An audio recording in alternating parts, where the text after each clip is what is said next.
Стены покрашены, парты, стулья расставлены, доска помыта. Школы республики готовятся к новому учебному году. За лето во многих учебных подразделениях проведены косметические ремонты, а некоторые школьники сядут за парты в совершенно новой школе.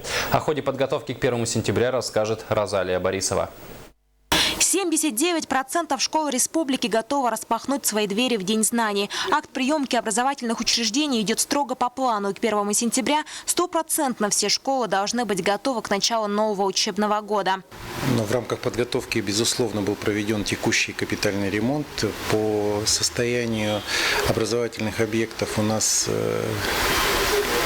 не секрет ни для кого, что у нас есть аварийные ветхие здания как школ, так и дошкольных образовательных учреждений. Общее количество их составляет 83 аварийные школы и дошкольных образовательных учреждениях. Все необходимые работы в этих образовательных организациях проведены.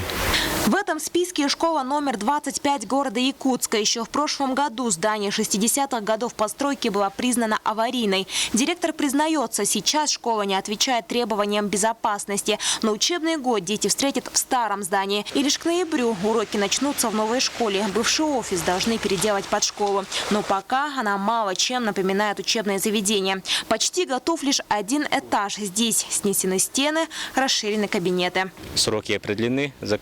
Завершение работ до 1 ноября текущего года. После завершения всех общестроительных работ должны провести надзор, соответствующая комиссия должна провести акт ввода в эксплуатацию это уже реконструируемое здание.